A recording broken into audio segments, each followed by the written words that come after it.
Hello friends, welcome to my channel. तर आजच्या व्हिडिओमध्ये आपण ट्रान्सफॉर्मरबद्दल इलेक्ट्रिकल इंजिनिअरिंगच्या इंटरव्ह्यूमध्ये विचारले जाणारे क्वेश्चन्स डिस्कस करणार आहे. सो जर तुम्ही कोणत्याही इलेक्ट्रिकल इंजिनिअरिंगच्या इंटरव्ह्यूची प्रिपरेशन करत असाल तर हा व्हिडिओ नक्कीच तुमच्यासाठी यूजफुल असणार आहे अशी मला खात्री आहे. आणि याने नक्कीच तुमचा जो स्कोर आहे तो सुद्धा बूस्ट होईल अशी मला खात्री आहे. सो प्लीज हा व्हिडिओ शेवटपर्यंत नक्की पहा आणि जर व्हिडिओ आवडला तर लाईक, शेअर अँड सबस्क्राईब करा. चला तर मग आजच्या व्हिडिओला स्टार्ट करूया. ओके, तर सगळ्यात आधी आपण बघणार आहे what is a transformer. Okay, म्हणजे ट्रान्सफॉर्मर हे एक्झॅक्ट काय असतं ते आपण आता बघणार आहे. ओके, तर a transformer is an electrical device that transfers the electrical energy from one circuit to another circuit without change in the frequency through the principle of electromagnetic induction.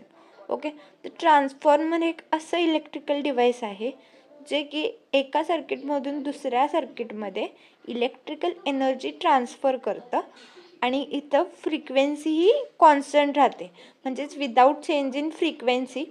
आणि ट्रान्सफॉर्मर हा इलेक्ट्रोमॅग्नेटिक इंडक्शन या प्रिन्सिपलवरती work करतो. Okay, त्यानंतर next आहे transformers play a crucial role in the electrical power distribution and conversion enabling the efficient transmission and utilization of electrical energy. Okay, म्हणजे electrical power डिस्ट्रीब्युशनमध्ये आणि कन्वर्जनमध्ये ट्रान्सफॉर्मर्स हे खूप इम्पॉर्टंट रोल प्ले करतात आणि त्यांच्यामुळे इलेक्ट्रिकल एनर्जीचं एफिशियंट ट्रान्समिशन आणि युटिलायझेशनसुद्धा होतं. ओके, तर आता आपण बघितलं एक्झॅक्ट ट्रान्सफॉर्मर काय असतं ते. ओके, यानंतर आपण बघणार आहे construction of transformers.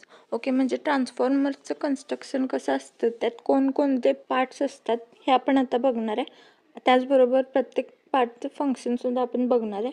Okay, so a transformer consist of 3 parts, namely primary coil, secondary coil and magnetic coil. Okay, so first part आहे primary coil. The coil which is connected to the input voltage source is known as the primary coil. Okay, so input voltage सोर्सला जी coil आपण connect करतो त्याला आपण primary coil असं म्हणतो. यानंतर next आहे secondary coil. The coil which is connected to the output load is the secondary coil. Okay, तर आउटपुट लोडला जी कॉईल आपण कनेक्ट करतो त्याला आपण सेकंडरी कॉईल असं म्हणतो. ओके, तर बघा प्रायमरी कॉईल ही सोर्सला कनेक्टेड असते आणि सेकंडरी कॉईल ही लोडला कनेक्टेड असते. ओके, प्रायमरी कॉईलमधून आपल्याला इनपुट द्यायचं असतं आणि सेकंडरी कॉईलमधून आपल्याला आउटपुट मिळत असतं त्यानुसार. ओके, त्यानंतर नेक्स्ट पार्ट आहे magnetic core. A ferromagnetic material that provides a path for the magnetic field is known as magnetic core. Okay, so एखाद्या मॅग्नेटिक कोरमध्ये फेरोमॅग्नेटिक मटेरियल असतं जे की मॅग्नेटिक फील्ड प्रोड्यूस करून त्याला पाथ प्रोव्हाइड करत असतं.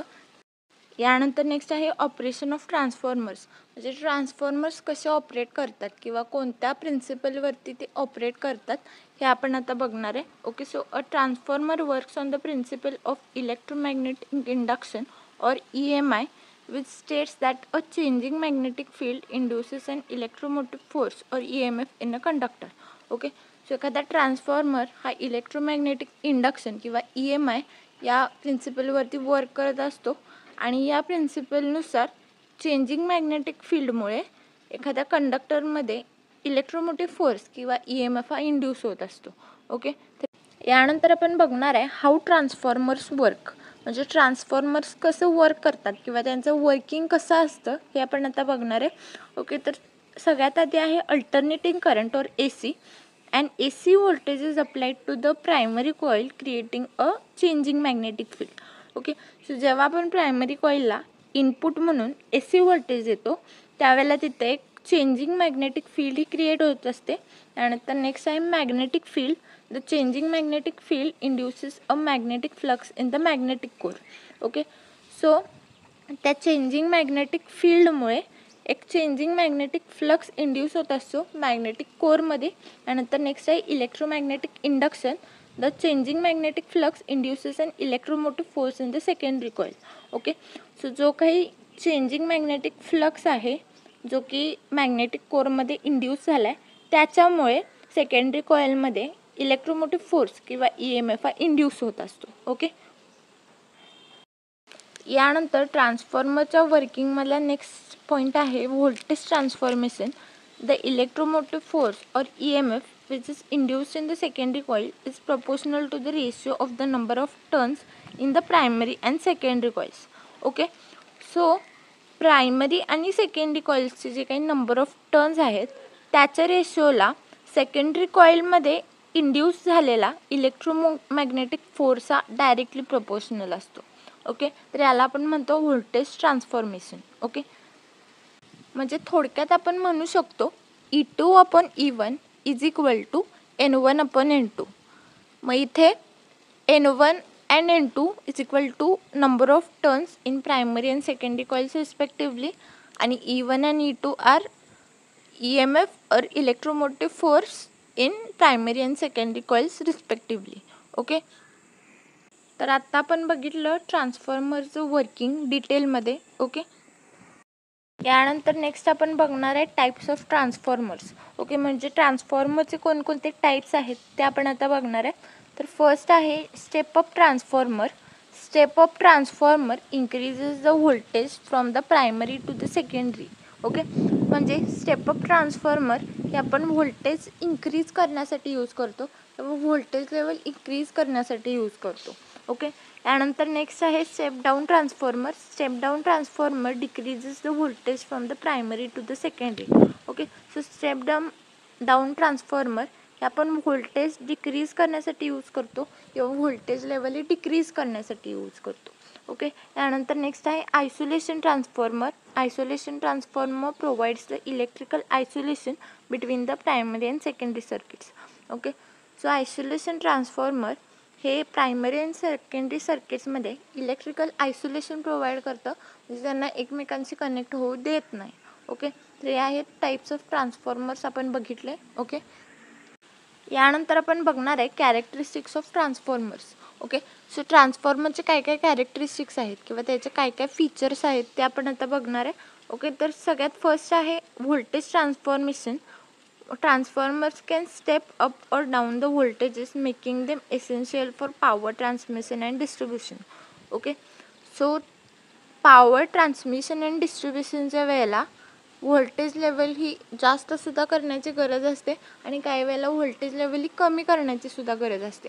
मग ट्रान्सफॉर्मर्सकडे ही दोन्ही पण ॲबिलिटी आहे की ते व्होल्टेजला स्टेप अपसुद्धा करू शकतं आणि स्टेप डाऊनसुद्धा करू शकतं, म्हणजेच व्होल्टेजचं ट्रान्सफॉर्मेशन करू शकतं. आणि त्याच्यामुळे आपण पॉवर ट्रान्समिशन आणि डिस्ट्रीब्युशनमध्ये त्यांना यूज करतो, तिथे ते एक एसेन्शियल कंपोनेंट आहे.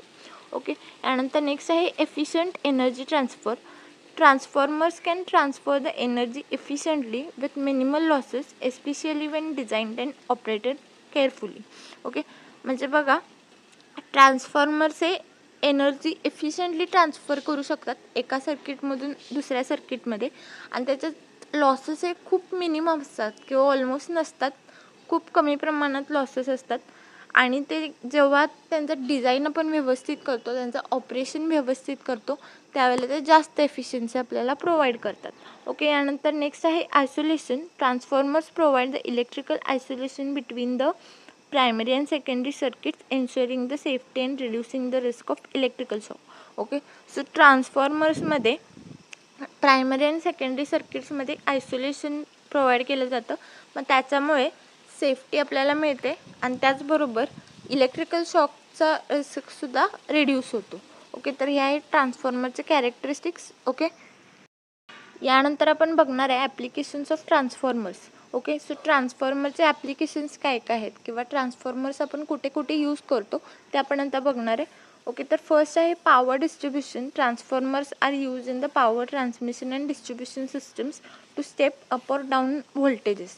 ओके, सो ट्रान्सफॉर्मर्सकडे ही ॲबिलिटी असते की जेव्हा गरज असेल तेव्हा ते व्होल्टेजला वाढवूसुद्धा शकतं आणि जेव्हा गरज असेल तेव्हा व्होल्टेजला कमीसुद्धा करू शकतं, म्हणजे स्टेप अपसुद्धा करू शकतं आणि स्टेप डाऊनसुद्धा करू शकतं.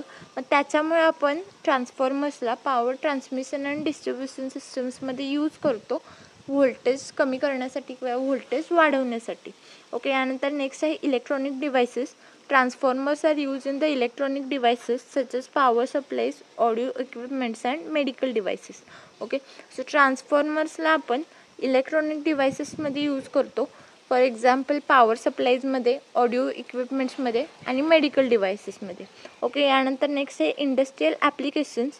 Transformers are use in the industrial applications such as motor control and power conversion. Okay, so ट्रान्सफॉर्मर्सला आपण इंडस्ट्रियल ॲप्लिकेशन्समध्ये यूज करू शकतो. फॉर एक्झाम्पल मोटर कंट्रोलमध्ये आणि पॉवर कन्व्हर्जनमध्ये. ओके, म्हणजे जर वन फॉर्म ऑफ पॉवरला अदर फॉर्ममध्ये आपल्याला कन्वर्ट करायचं असेल तिथेसुद्धा आपण ते ट्रान्सफॉर्मर यूज करू शकतो. ओके, यानंतर ट्रान्सफॉर्मरच्या ॲप्लिकेशनमध्ये नेक्स्ट पार्ट आहे renewable energy. Transformers are use in the renewable energy systems such as the wind turbines and solar power systems. Okay, so ट्रान्सफॉर्मर्सला आपण रिन्युएबल एनर्जी सिस्टम्समध्ये यूज करतो. फॉर एक्झाम्पल विंड टर्बाइन्स आणि solar power systems. Okay, यानंतर next आहे electrical grids. Transformers are use in the electrical grids to transmit and distribute the power efficiently. Okay, so ट्रान्सफॉर्मर्सला आपण electrical ग्रिड्समध्ये use करतो power हे efficiently transmit and distribute करण्यासाठी, कारण त्याच्यात लॉसेस हे पण कमी असतात खूप.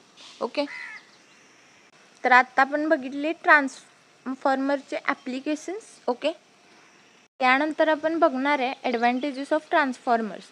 मग ट्रान्सफॉर्मरचे काय काय ॲडव्हान्टेजेस आहेत किंवा काय काय बेनिफिट्स आहेत त्याला यूज करण्याचे ते आपण आता बघणार आहे. ओके, फर्स्ट आहे efficient power transmission. Transformers enable the efficient power transmission over long distances by stepping up the voltage and reducing the current. Okay, मग आपण ट्रान्सफॉर्मर्समध्ये efficient power transmission and distribution करू शकतो. लॉंग डिस्टन्सेससाठी पण आपण ते यूज करू शकतो आणि जिथं गरज असेल तिथं आपण व्होल्टेज स्टेप अप करू शकतो, म्हणजे व्होल्टेज इन्क्रीज करू शकतो आणि त्याच्यामुळे करंट हे रिड्यूस करू शकतो. ओके, त्यानंतर नेक्स्ट आहे voltage regulation. Transformers can regulate the voltage levels ensuring the output voltage is within the required range. Okay, so ट्रान्सफॉर्मर्समुळे आपण व्होल्टेज लेवल्स हे रेग्युलेट करू शकतो आणि त्याच्यामुळे आपल्याला जेवढा आउटपुट व्होल्टेज पाहिजे त्या रेंजमध्ये आपण त्याला मेंटेन करू शकतो किंवा त्याला इन्श्युअर करू शकतो की त्या रिक्वायर्ड रेंजमध्ये ते आउटपुट व्होल्टेज आहे असं. ओके, यानंतर नेक्स्ट आहे safety. Transformers provide the electrical isolation reducing the risk of electrical shock and ensuring the safety. Okay, so ट्रान्सफॉर्मर्समध्ये इलेक्ट्रिकल आयसोलेशन असतं प्रायमरी अँड सेकंडरी सर्किट्सच्या मध्ये आणि त्याच्यामुळे आपण सेफ्टी इन्श्युअर करू शकतो आणि इलेक्ट्रिकल शॉकच्या रिस्कपासून आपल्याला रिड्यूस होतो तिथे. ओके, यानंतर नेक्स्ट पार्ट आहे flexibility. Transformers can be design to meet the specific application requirements making them versatile and widely applicable. Okay, so ट्रान्सफॉर्मर्सचं डिझाईन आपण अशा प्रकारे करू शकतो जशी काय आपल्याला गरज आहे, म्हणजे स्पेसिफिक ॲप्लिकेशन रिक्वायरमेंटनुसार आपण त्याला डिझाईन करू शकतो ज्याच्यामुळे ते व्हर्सेटाईलसुद्धा होतात आणि त्याचबरोबर वाईड रेंज ऑफ ॲप्लिकेशन्समध्ये सुद्धा आपण त्या ट्रान्सफॉर्मर्सला यूज करू शकतो. ओके, सो ते फ्लेक्झिबल होतात तिथे. ओके, यानंतर नेक्स्ट आहे reliability. Transformers are generally reliable and require the minimal maintenance making them a popular choice for many applications. Okay, so transformers हे जनरली रिलायबल असतात आणि त्यांना मिनिमम किंवा खूप कमी प्रमाणात मिनिमम मेंटेनन्सची गरज असते आणि त्याच्यामुळे ते पॉप्युलर चॉईस होतात. भरपूर वाईड रेंज ऑफ ॲप्लिकेशनसाठी आपण त्यांना यूज करू शकतो.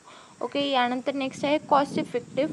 Transformers are cost effective in the long run especially when compared to the other voltage regulation methods. Okay, so transformers हे कॉस्ट इफेक्टिव्ह असतात आणि जेव्हा अदर इलेक्ट्रिकल मशीन्सला किंवा व्होल्टेज रेग्युलेशन मेथड्सला जर कम्पेअर केलं तर त्याच्या तुलनात ट्रान्सफॉर्मर्स हे खूप कमी प्राईसमध्ये अवेलेबल असतात. प्लस त्याचे ॲडव्हान्टेजेससुद्धा भरपूर आहेत. सो आपण ट्रान्सफॉर्मर्स यूज करणं प्रेफर करतो. ओके, तर यानंतर नेक्स्ट क्वेश्चन आहे what is an ideal transformer. Okay, so ideal transformer म्हणजे काय तर बघा, a transformer is called an ideal transformer if there are no losses at all. Okay, so जर एखाद्या ट्रान्सफॉर्मरमध्ये काहीच लॉसेस नसतील किंवा झिरो लॉसेस असतील तर त्याला आपण आयडियल ट्रान्सफॉर्मर असं म्हणतो. In other words, in an ideal transformer the input authority should be equivalent to the output authority that is they should be 100% competent. Okay, म्हणजे एखाद्या आयडियल ट्रान्सफॉर्मरमध्ये इनपुट हे आउटपुटला इक्वल असलं पाहिजे किंवा इक्विव्हॅलंट असलं पाहिजे, म्हणजेच ते एकमेकांना 100% कॉम्पिटेंट असलं पाहिजे. ओके, म्हणजे त्याच्यात कोणत्याही प्रकारची लॉसेस नसल्यामुळे इनपुट आणि आउटपुट हे एकमेकांना इक्वल असलं पाहिजे. But no ideal transformers exist practically. Okay, so जरी आपण हा विचार करत असलो की आयडियल ट्रान्सफॉर्मर्स, पण प्रॅक्टिकली हे आयडियल ट्रान्सफॉर्मर्स एक्झिस्ट करत नाहीत. एक प्रॅक्टिकल ट्रान्सफॉर्मर्स एक्झिस्ट करतात ज्याच्यात की लॉसेस हे असतात. ओके,